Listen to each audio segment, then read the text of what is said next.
Kaya impeach ko yung tatay niya kasi hanggang ngayon magpapasko na, wala pang nakukulong. Tawag dyan ay chismis o ang tawag sa iyo ay chismis.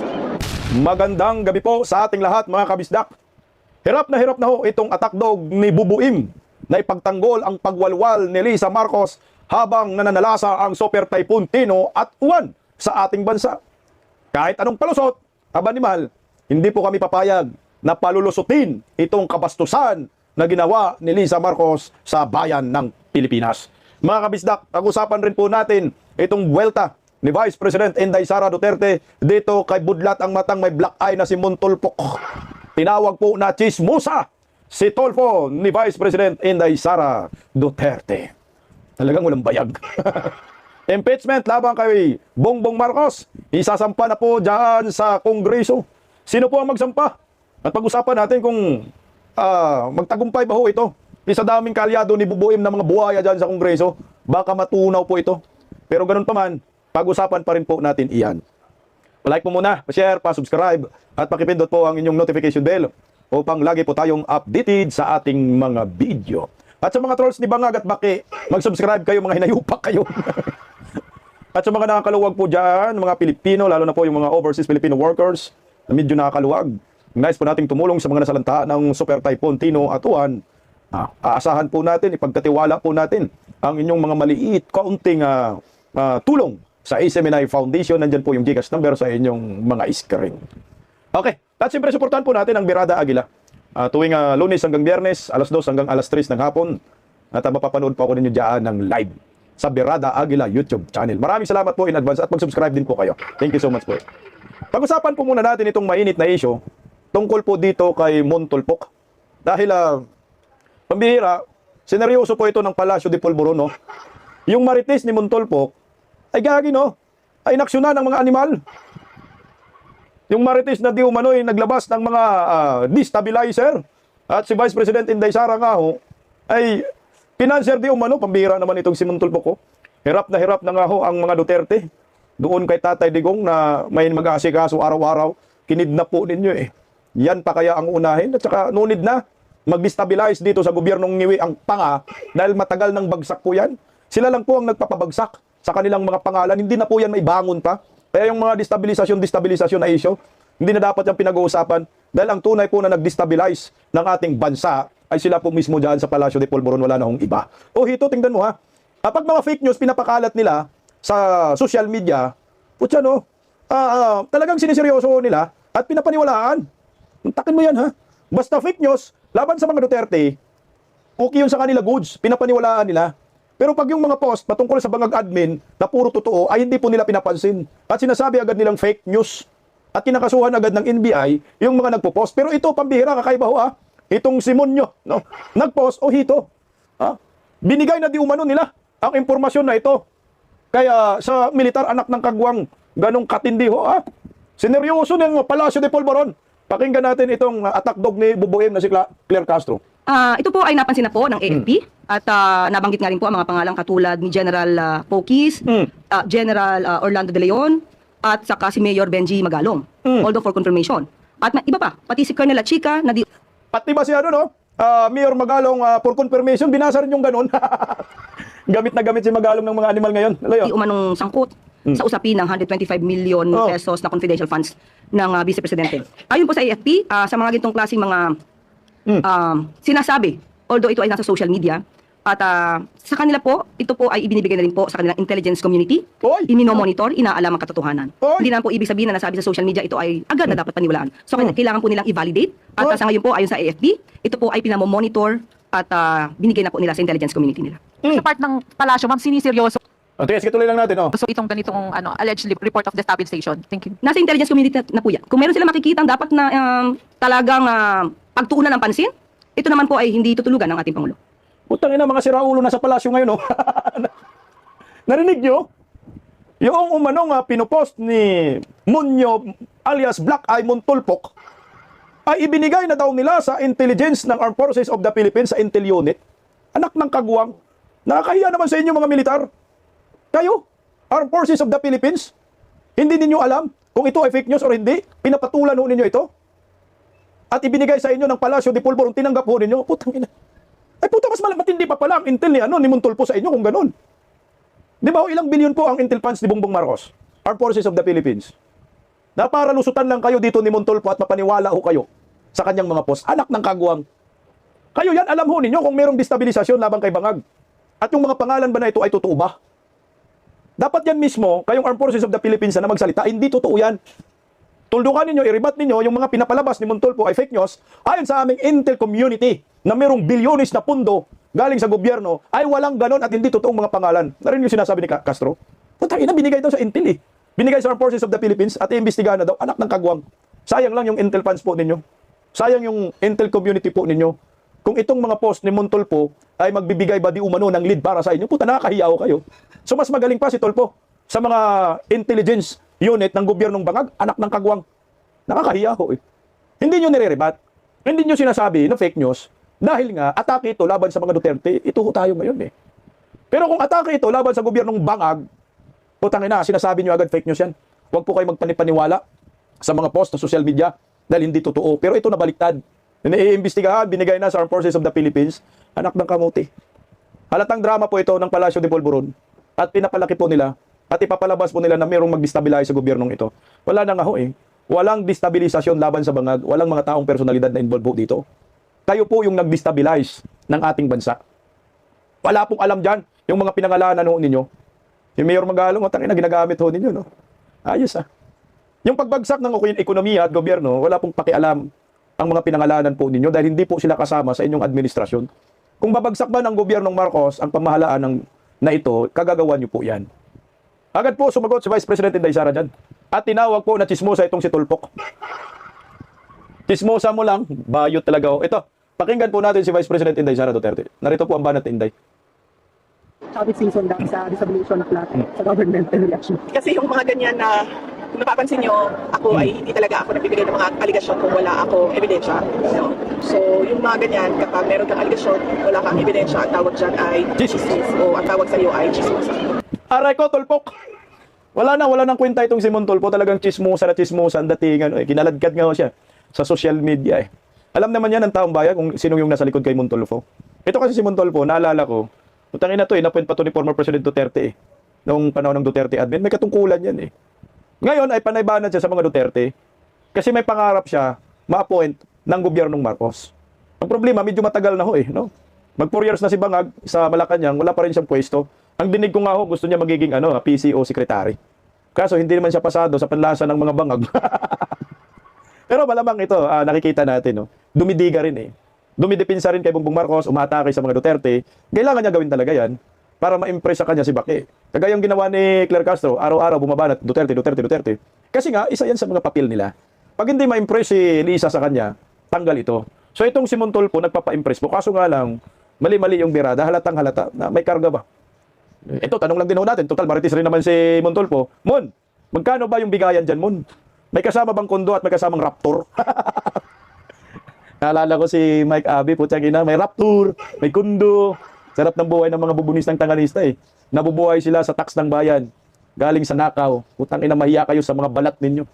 Kami dito sa Bisdak Pilipinas, prinsipyo lang yung pinaglalaban namin mula noon hanggang ngayon. Talagang dikdikan kung dikdikan. Balik tayo dito kay destabilisasyon ni Montulfo. Mas may sense pa. Yung pinopost ni, actually nabanggit namin din to kanina, ito post talaga ni Jason Sa. Manong Jason Sa, gamitin ko yung post mo ha, parang kasuhan tayo ng live, ikaw mauna. Putang ina, may sense pa ito. Tingnan mo ha, anong post ni Manong Jason Sa? Ayan ha. Birada ni Manong Jason Sa dyan. Pag-usapan man natin yung anak ng kamuti na ito. Pakinggan natin ha. Ang sabi dyan ni Manong Jason Sa kanyang post, kakapost lang po ito. Basahin po natin yung sabi ni Manong Jason Sa. Martin Romualdez at Saldico, panagutin movement. Called on Montulfo to watch out for the real destabilizers of Philippine society and government. Speaking through Ginoong Pagtanggol Valiente, the movement enumerated a list of personalities who may have been directly and indirectly involved in the multi-billion piso flood control scam and the farm to market road scandal. Nasa talaan ng Martin Romualdez at Saldico pananagutin movement ang mga kilalang miyembro ng Kongreso, cabinet members at ilang pang opisyal ng gobyerno. So ito daw yung mga destabilizer na mga pangalan. Ferdinand Marcos Jr., Lisa Araneta Marcos, Andrew Marcos, Martin Romualdez, Yeda Marie Romualdez, Jelian Julian Romualdez, Saldico, Buying at John B. Crimolia, Lucas Bersamin, Claire Castro, Risa Hontiveros, Tito Soto, Ping Lacson, Loren Ligarda, Rafi Tolpo, Gerbel Luestro, JJ Suarez, Dong Gonzales, Rods Gutierrez, Jude Asidre, Edwin Garjula, Bini Abante, Terry Ridonis Barbers, at marami pang ibabasahin nyo po mga kaliwang grupo. Yan daw yung mga destabilizer. Yan ho ang totoo.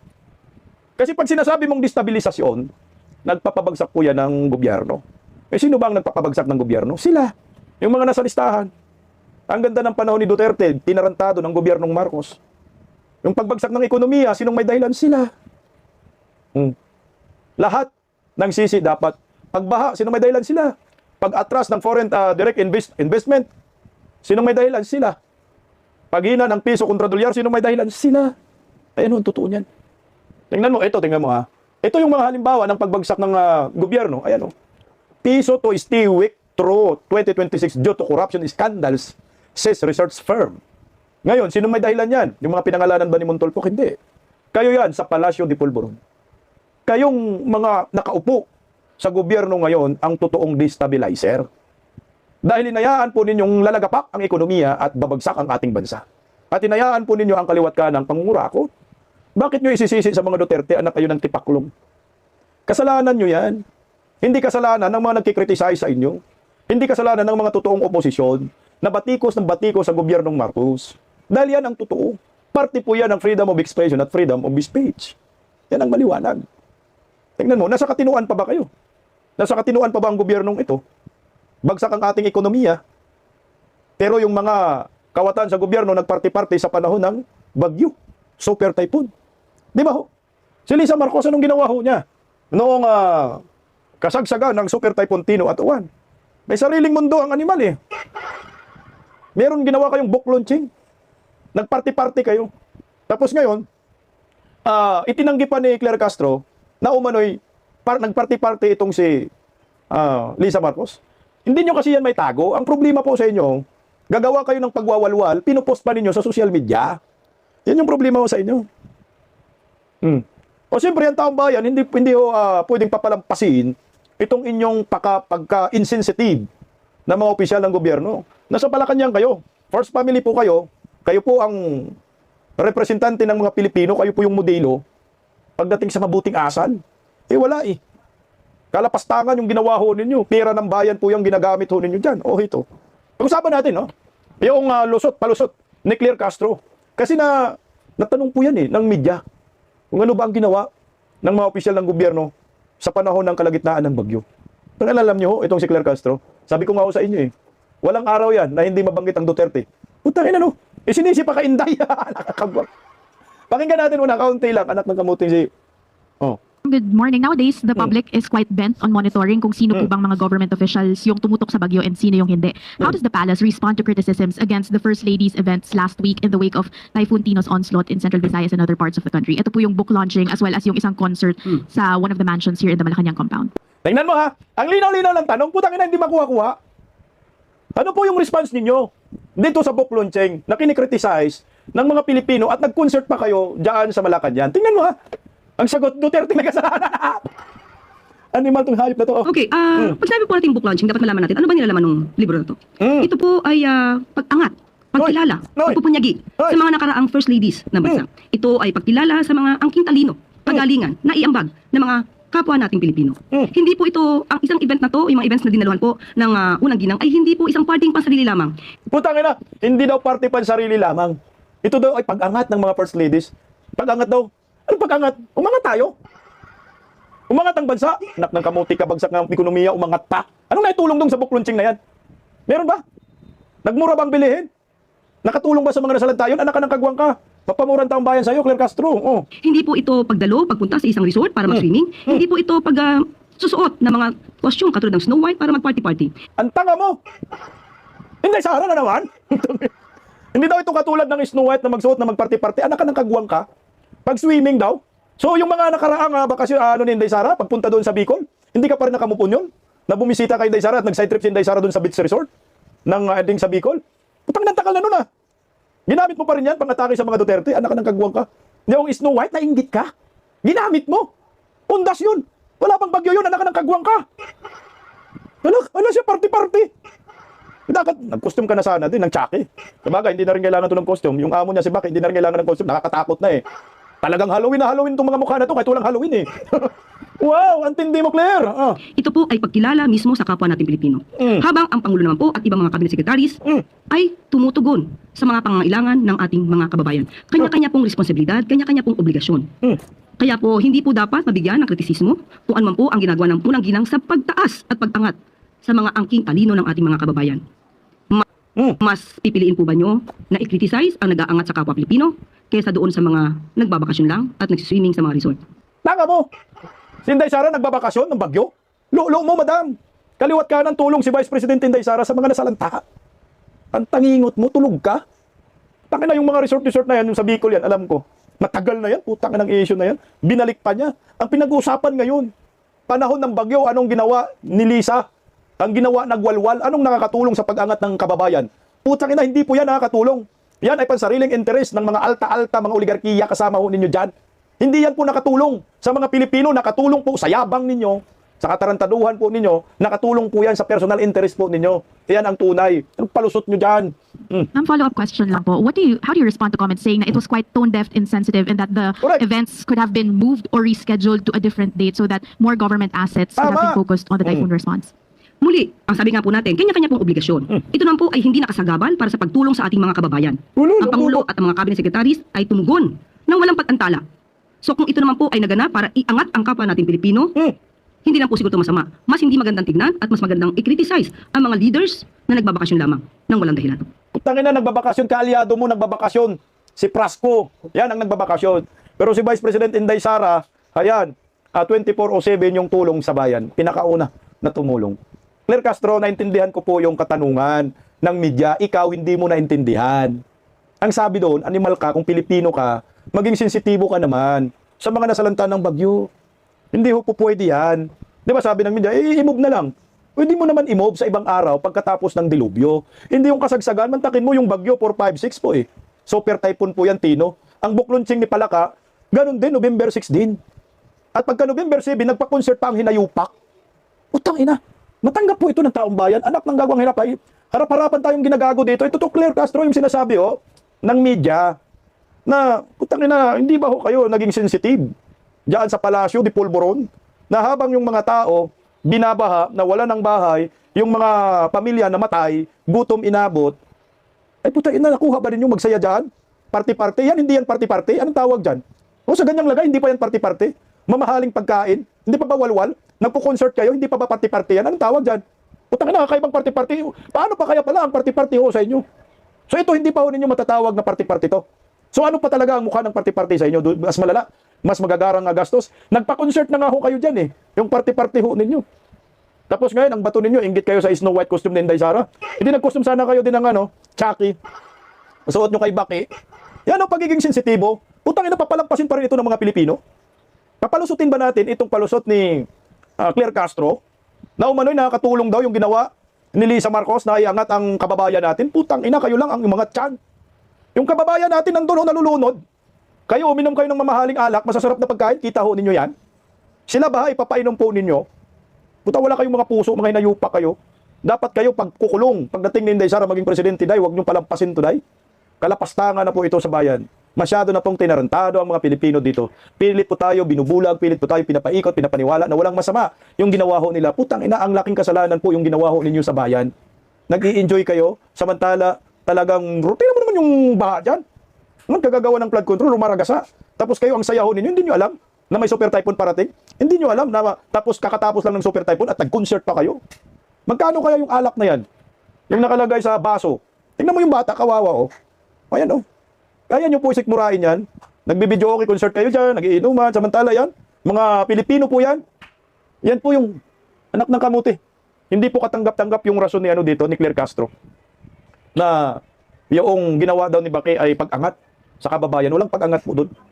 Pagagastos lang po yan sa kaba ng bayan na dapat sana, tama yung reporter, inyong ginastos dyan sa animal na walwal dyan, ay dapat ginastos nyo na lamang ho sa mga nasalanta, relief goods. Imbis na magpalaway-laway po kayo dyan sa mga binaha, at nasa bubong na nga ho sila nakatulog dahil binaha yung bahay nila. Tangina, dapat gumawa kayo ng paraan. Sa bagay, may panahon din po, may karma din pong darating sa inyo. Ako, naniniwala ho talaga ako na yung sinabi ni Vice President Inday Sara, ang gaba, dili gyud magsaba. Darating ang panahon, gagabaan kayong lahat na mga kasabwat sa panarantado sa kaban ng bayan, panarantado sa mga Pilipino, pang-iinsulto sa mga mahihirap. Darating po yan. Oo, ngayon masaya kayo. Pero tingnan mo naman ang kalikasan. Ang Panginoon na po ang naghahanap ng paraan na magising ang mga Pilipino sa katarantaduhan ng gobyernong Marcos. Puta, yun ang ginawa niyang reason. Kasalanan pa ni Inday, Day, sana hindi ka daw nag-costume, Day, para hindi siya magbuklunching. So nainggit kayo. Nainggit kayong mga hinayupa kayo sa costume ni Inday Sara na Snow White. Kasi pag mag-costume si Baki, kahit hindi na mag-costume, ito ba yon? Ganda naman talaga ni Inday dyan. Tingnan mo naman sa baba ni Inday Sara, oh. Sabi, no need na kailangan ng costume, Day, yung sa baba mo. Talagang nakakatakot. I-play natin yung sayaw-sayaw. Sayaw-sayaw lang. Walang audio kasi video may copyright may copyright. Pakinggan natin. Alam. Ayan oh. Ito yung kinainggitan mo, Claire Castro. Anak ka nakamuti ka. Walang audio, may copyright kasi. Ting aling aling ding dong. Anak Claire, isa pa Claire. Claire Castro. Amo mo, inggit na oh. Ayan oh. Dito siya nainggit. Nainggit si Claire Castro sa Snow White ni Vice President Inday Sara Duterte. Nainggit na kayo, mamatay na kayo sa inggit. Pareho lang kayo ni Montolpo, mga chismo sa mga hinayupak kayo. Sige nga, sabi. Wala daw ginawa si Vice President Inday Sara. Putyan eh. Ito, pakinggan po natin itong balitang ito. Kasi wala daw ginawa si Inday. Napaka-imposible lang walang ginawa si Inday Sara dyan. Narito. Pangungunahan ni VP Sara ang pamamahagi ng ayuda sa mga nasalanta ng Bagyong Uwan sa Negros Occidental ngayong araw. Nasa frontline ng balitang yan, si Bril Montalvo ng News 5 Mindanao. Bril, kamusta ba ang sitwasyon dyan? Dito mag-usot nga ngayong araw dito sa Negros Occidental Province si Vice President Sara Duterte para kumustahin ang mga naapektuhan ng mga nagdaang bagyong Tino at Super Typhoon Uwan. Unang pupuntahan ng vice ang Himalayan City kung saan mamahagi ang kanyang opisina kasama ang DSWD ng mga puntak. BBC ka rin si VP Sara sa mga natuwing residente sa nagdaang bagyo sa Bago City upang makiramay sa mga naiwang pamilya at magbigay ng konting tulong gaya ng pinansyal. Dadaanan din ng pangalawang Pangulo ng pangalawang Pangulo ang mga evacuation center dito sa probinsya para kumustahin ang sitwasyon ng mga residente at para mamahagi na rin ng mga food packs. Noong nakaraang linggo nga nang manalasa ang bagyong Tino dito sa Negros Island. Matinding pinsala ang iniwan nito na kumitil ng higit 50 katao habang 58 pa ang nawawala at patuloy na hinahanap sa ngayon. Nikki, bukas nakatakdang tutungo si VP Sara sa Cebu Province para bibisitahin din ang mga sinalanta ng mga residente ng bagyo. At sa ngayon, Nikki, ay hinihintay pa natin dito sa Himalayan City si Vice President Sara Duterte para sa kanyang pagdating. At dito din sa buong probinsya ng Negros Island ay may iba pang lugar dito na wala pa rin supply ng kuryente at tubig at maging pahirapan pa rin ang linya ng komunikasyon dahil nga dito sa mga nagdaang bagyo. Ayan, Nikki. Claire Castro, narinig mo na. Ngayon, sino yung may ginagawa? Sino yung walang ginagawa? Sino yung nakatulong para may angat ang buhay ng mga Pilipino? Si Baki? Los nyo. Si Vice President Inday Sara, ang mga Duterte, talagang pagdating sa public service, number 1 po yan. Hindi matatawaran yan, walang kaplastikan. Kaka-anniversary lang ng Yolanda, sinong nakatulong Duterte. Di ba? Ay, na itong si Claire Castro, ito po yung legit na attack dog na sinabi ni Manong Chavit Singson. Pira-pira lang to. Kawawa ka naman, Claire Castro, yung pagkabugada mo, isinangla mo sa mga impacto. Sayang lang, di ba ho? Walang prinsipyo. Tsaka walang kredibilidad naman talaga to si Claire Castro. Kasi noon, panay mambanat yan sa mga Marcos kay BBM. Diba, papalabas pa nga niya, bubo si BBM that time eh. Nung nagkikriticize pa siya kay BBM. Nung kinuha ito ni Baki, ayan, naiba na. Yung tabas ng dila, nagiging maamo na kay Bangag at nagiging tigre sa mga Duterte. Yan ang maliwanag. Pareho kayo ni Montolpo. Pero sa akin, putang ina, hindi ko pwedeng palampasin po ito. Tingnan mo naman, oh. Tingnan mo naman yung si Lisa Marcos. Tingnan mo naman yung alak sa harap niya. Alam mo kung magkano yan? Si Lisa Marcos, hindi yan iinom ng alak na hindi nagkakalagang kalahating milyon, 1 milyon bawat buti. Tingnan mo yan, oh. Hindi ba yan party-party? Nagpa-concert kayo, hindi party-party. Pero yung mga nabaha, putang ina, binaha na nga, ipapainom pa ninyo ng tubig, baan na kayo ng kagwang. Oh. Di ba kayo nahiya, no? Yan ang maliwanag. Mahirap na kayo dipinsahan yan dahil nga, yung totoong pagkatao po ng pamilyang Marcos, lumalabas po talaga na sila ay mga alta oligarkiya. Party po sila ng pagiging oligarkiya na pinapahina po yan sa panahon ni former President Rodrigo Roa Duterte. Yan po ang totoo niyan. Kaya ang resulta, ayan, tibag ang mga hinayupak. Teka lang, meron pa akong hinahanap ng isa pang video. Yan lang mga kabisdak. Ito, pakinggan rin po natin si Vice President Inday Sara. Binatikos po ni Vice President Inday Sara. Dugtong muna tayo, kay Inday muna bago natin pag-usapan yung impeachment. Binanatan rin po ni Vice President Inday Sara itong Marcos admin dahil ang tagal po magpakulong. Marami nang namatay, marami nang nalunod sa baha. Pero hanggang ngayon, wala pa rin ay pakulong ang gobyernong Marcos. Pakinggan po natin narito po. Kasabay ng kanyang pagbisita sa Negros Occidental, pinuna ni VP Sara Duterte ang mabagal umanong aksyon ng ICI sa mga sangkot sa maanumalyang flood control projects. Para sa update sa frontline ng balitang yan, si Bril Montalvo ng News 5 Mindanao. Bril, kamusta ang naging pagbisita dyan ni VP Sara? Ruth, nag-ikot ngayong araw dito sa Negros Occidental si Vice President Sara Duterte para kumustahin ang mga residente na naapektuhan ng nagdaang bagyong Tino at Super Typhoon Uwan. Unang pinuntahan ng bise ang mga residente sa Himamaylan City kung saan namahagi ang kanyang opisina kasama ang DSWD ng mga food packs. Kasunod nito, pinuna ng bise ang ginagawa ng Independent Commission for Infrastructure o ICI na puro lang daw investigasyon pero wala namang resulta at nakukulong. Correct. Narito ang pahayag ng bise presidente. Nag-aantay tayo na merong managot, no, sa mga budget insertions, sa mga ghost projects, sa mga substandard projects, and sa mga unfinished projects. Dahil alam naman natin, no, na kadalasan, yung unfinished projects ay corruption din yan dahil binigay na yung budget para sa project dahil sa corruption, nagkulang yung budget kaya humihingi na naman ulit ng dagdag na budget. Ruth, hinggil naman sa plano ng DILG na imbestigahan ang ilang opisyal sa Cebu na bumiyahe palabas ng bansa noong kasagsagan ng bagyo, ipinaubayan na raw niya ito sa DILG. Gayunpaman, giit niya ang local government ang dapat na nangunguna at may responsibilidad sa relief operations tuwing panahon ng kalamidad. Ruth, matapos nga ang mga aktibidad ni VP Sara dito sa Negros Occidental, ay pupunta na naman siya bukas sa Cebu para kumustahin ang mga residenteng nasalanta doon ng bagyo. O, Claire Castro, sino yung walang ginawa? Ayan, si Vice President Inday Sara, iikot na naman sa Cebu. Alam niyo po, nakakalungkot nga ho kasi nga hanggang ngayon, wala pa rin napaparusahan. Hanggang ngayon, wala pa rin naipakulong ang gobyernong Marcos. May ICI ka na, Sarsuela, Upor Optics, pag-cover up, pagtatakip. Naalam na nga ho ng taong bayan kung sino po ang mga mastermind. Pero pilit po nila nililihis, kino-cover up.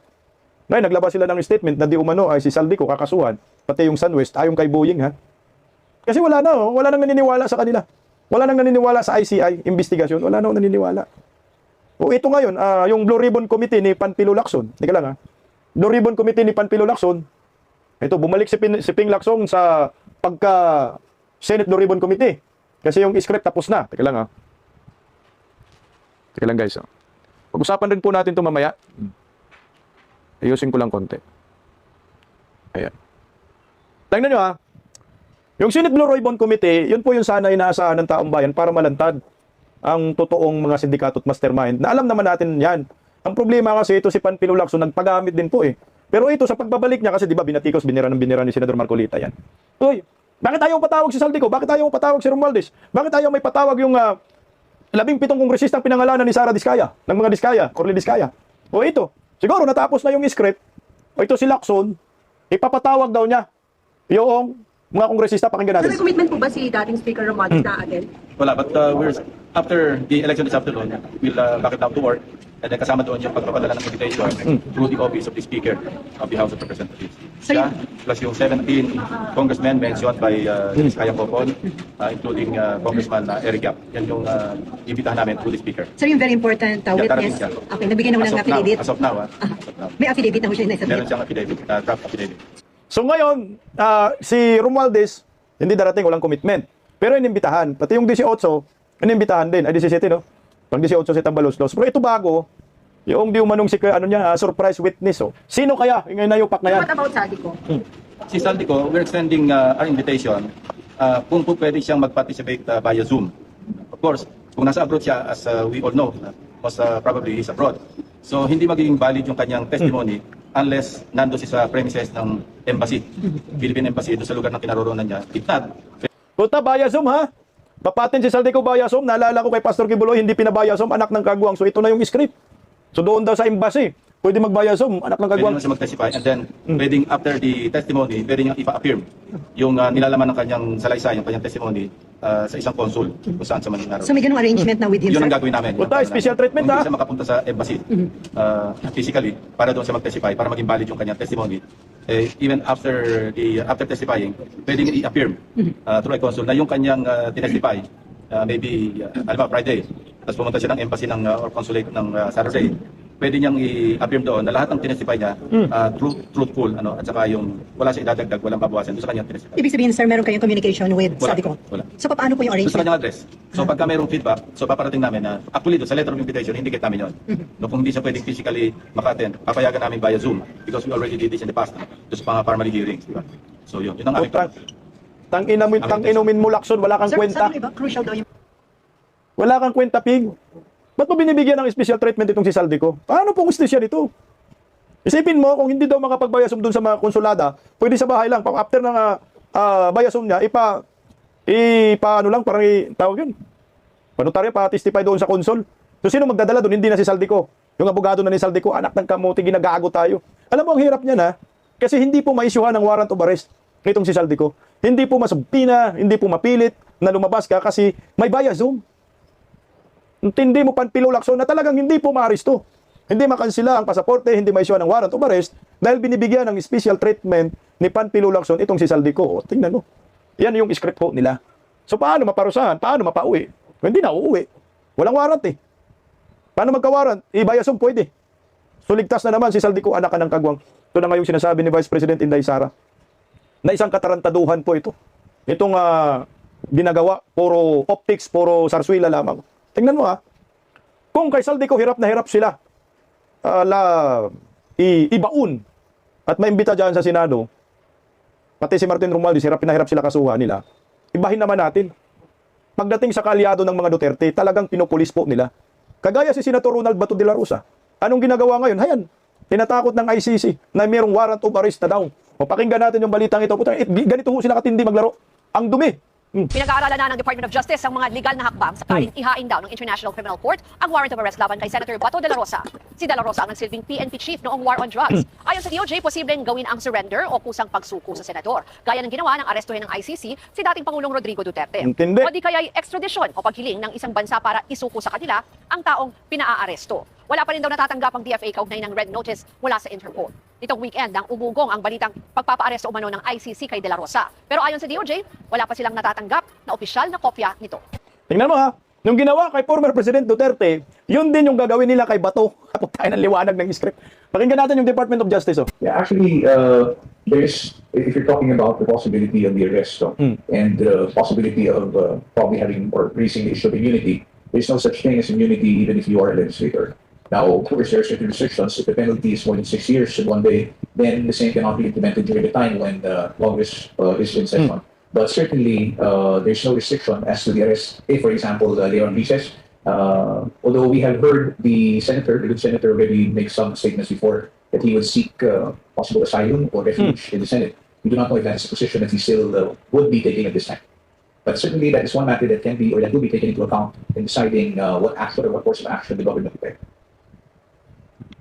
Yeah, we have not seen nor received any copy of this ICC warrant of arrest. We are just reacting to what we heard over the weekend and what has been circulating online. As to the senator, so the good senator reaching out to us, also we have not received any. Nor I don't think he will be making such a representation considering na wala. There's nothing to ICC warrant. Tingnan mo ito yung masaklap dyan. Dahil sinabi ng Department of Justice at sinabi rin ng ICC na wala daw warrant. Ayan, sabi ng ICC, we ICC still have only one case, currently the one against Mr. Duterte. Ang kaso daw nila ngayon, tungkol lamang kay former President Duterte. Sinabi na ng ICC, walang warrant of arrest. Pero ito, magulat ka, si Boying Rimulya nanindigan. Nanindigang may ICC warrant of arrest laban kay Senator Bato. O tingnan mo basahin ko po yung kabuuan dyan. Dahil ang pinapalabas po ngayon ni Boying, ito pinandigan ni Boying Rimulya na may arrest warrant ng inilabas ang International Criminal Court laban kay Senator Bato. Ayon kay Rimulya, may kopya na umano siya ng arrest warrant pero hindi pa ito official. Anak ng kagwang, meron na daw siyang kopya, may hard copy na siya, pero hindi daw ito official. Patay mind conditioning. Na Bato, meron kang warrant of arrest at gagaguhin ka talaga ng Marcos admin. Yung nangyayari kay former President Duterte na pagkidnap, ganun din ang gawin sa iyo. Tingnan mo hirap na hirap sila sa kay Romualdez Saldico na nangangurakot sa gobyerno, naglima sa kaban ng bayan. Bilyon-bilyon po ang nililimas, hirap nila kasuhan, hirap nila pauwiin si Saldico. Pero dito kay Bato na hindi nangungurakot, madali sa kanila ang gaguhin at ipapadala sa Netherlands at kikidnapin po nila, walang kaso si Bato ha. Pero itong Saldico, Martin Romualdez, harap-harapan ginagago ho tayo. Tangina, tingnan mo naman ang pagkakaiba. Basta kaalyado ng mga Duterte, durog ka. Hindi nagnakaw ha, hindi korupsyon ang kaso, kundi sa war on drugs. Pero ito mga buhaya, nangungurakot, putang ina, ang laya-laya. So mangurakot ka na lang Bato.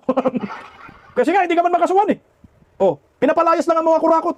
Pero ito, yung mga durugista, dinurog, ayan, kikidnapin na naman si Bato. So maliwanag ang pattern na gagawin nila, kung ano po ang ginawa ho kay former President Duterte, ganun din ang mangyayari kay Senator Ronald Bato de la Rosa. Tingnan mo, ang sabi ni Vice President Inday Sara, mukhang yung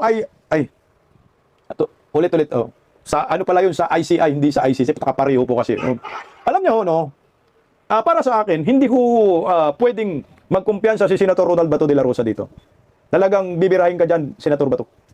Balita ko nga wala na si Senator Bato kanina sa sesyon eh. Kasi sinabi ni Boying, may hard copy na daw eh. O baka may intel, si Bato may intel yan. Na gagawin kasi, pag magpakita ka, aarestuhin ka talaga. Kaya dubli ingat ka. Ngayon ito ang maliwanag. Tangin, anong klaseng gobyerno ho ito? Nagkamali ka talaga dito, Senator Bato, sa pagsuporta kay Bongbong Marcos. Napaniwala ka talaga ni Bongbong na kahit isang hibla ng buhok ay hindi papahawakan ni Bongbong. Hibla ng buhok mo sa ICC. Bodol, iniskampo kayo. Alam niyo ho, Senator Bato, makakaganti lang po kayo dito after Marcos administration. Ganun po ang mangyayari. Nawawala lahat ng mga paratang sa inyo, si Tatay Digong makalaya, at ang mga Pilipino ay makaganti, makulong ang mga kurakot after Marcos admin na 2028. Gaya po itong pag-uusapan natin. Impeachment labang kay Bongbong Marcos, ihahain sa Kongreso. Sasampa daw ni Kong Kiko Barsaga ang impeachment labang kay Bongbong Marcos. O ito po sana ho. Marami talagang impeachable offense itong si Bongbong Marcos. Ang problema nga ho, siya mag-prosper ba yan sa House of Crocodile Farm? Narito po, pakinggan po natin itong si Kiko Barsaga. Ay, sorry. Di na ayos Ito na lang. Yun, back to session na si Congress Miao Posador. Daming nag-absent ng mga buhaya ngayon, pero laging present si Lodi Sandro Marcos, ang sipag niya. Idol ko yan. Kaya impeach ko yung tatay niya kasi hanggang ngayon, magpapasko na, wala pang nakukulong at ang dami nang namatay dahil sa flood control ni Marcos, kaya impeach natin yan. Bye-bye. Alam niyo po ba, ito nga impeachment complaint ni Kiko Barsaga labang kay Marcos, may basihan naman talaga. Lahat. Ang daming grounds eh. Ito, maraming namatay, almost 300 na yata eh. Flood control corruption, yung GAA, pinirmahan, puro blanco yung BICAM, ang dami po. Yung pag-traidor kay Tatay Digong, soberanya, sinuko sa mga puti, ang dami pong impeachable laban kay Bongbong Marcos. Ito, harap-harapan niya sinabi yung flood control, natapos na. Anong tawag dun? Betrayal of public trust. Niluloko man taong bayan na sinabi mo mayroong flood control na 5,500, tapos na. Malaman-laman natin po mga 8,000 pala na flood control, 421, puro ghost projects, billion-billion po ang nakulimbat. Yan, impeachable offense po yan. Betrayal of public trust. Ang problema ho, yung impeachment na isasampa labang kay Bongbong Marcos, putang ina, magpo-prosper ba yan? Yan daming buhaya sa Kongreso. Lahat kakampi nila. Hawak nila yung Kongreso. Yan sana ang magiging paraan para mapalitan ang presidenteng abusado. Kasi yan, si Bongbong Marcos, pwede man niyang palitan sa pamamagitan ng impeachment. Paano ma-impeach? Lahat ng mga kongresista, busog na busog sa pagnanakaw sa kaban ng bayan. Si Vice President Inday Sara nga, na-impeach dyan. Dahil na pinagkakaisahan, ang gamit pala, pundo ng bayan. Pundo galing sa flood control. Kaya hayan, nagsipirmahan ng mga buhaya. Yan ang mahirap dyan. Pero pag nagkalusot po ito, kung sakali lang kung sakali lang, hindi naman po tayo kasi wala naman talagang numero tayo sa Kongreso. Kung sakali lang makalusot ang impeachment labang kay Bongbong Marcos dyan sa Kongreso, pagdating sa Senado, convict yan. Si Bongbong Marcos, matik yan. Makonvict talaga si Bongbong pagdating sa Senado. Kasi ang Senado, mahirap nila kontrolin. Ang Senado may numero, tayo, mga Duterte. Galit na galit ang mga senador dyan kay Bongbong. Lalo na yung pamilyang Villar, sus ko, tinarantado ni Bongbong Marcos ngayon. Jinggoy, Joel Villanueva, ganun katindi ho. May numero naman talaga. Pag sabi mo impeachment lang, conviction sa Senado labang kay Marcos, makukonvict yan eh. Kaso hindi naman lulusot sa Senado. Pag mag-file mo sa Kongreso, wala na. Tatapon lang yan, na parang papel lang yan. Pero at least, si Kiko Barsaga, tutuluyan mo Kiko, mag-file ka ng impeachment, baka sakali lang, ay makakalap ng eksaktong numero. Butangin na naman kayong mga buhaya, kayong kongresista, kita mo naman ang nangyayari sa bayan natin, ang dami ng patay, ang dami ng nalunod sa mga ari-arian, tinangay, marami ng sakripisyo. Hanggang ngayon, wala pa rin naikulong ng mga kapwa buhaya ho ninyo. Panay Duterte lang. Cebu yung baha, Luzon ng baha, ang investigasyon sa Davao. Walwal pa yung asawa ni BBM, mamahaling alak, habang hinagupit tayo ng bagyong Tino. Katanggap-tanggap kaya ito, kayo mga tanganista. Okay lang po sa inyo ito. Los-los nyo. Hindi po ito okay. Ang Pilipinas ay bagsak na. Lalo na ngayon mga classroom, tingnan mo paano makabawi ang mga Pilipino. 1,800 classroom na damage sa Typhoon Uwan. O ilan po nagawa ni Bongbong Marcos na classroom? 22 lang, anak ng kagwang. Wala na. Ito yung clear, bagsak ang Pilipinas dahil sa gobyernong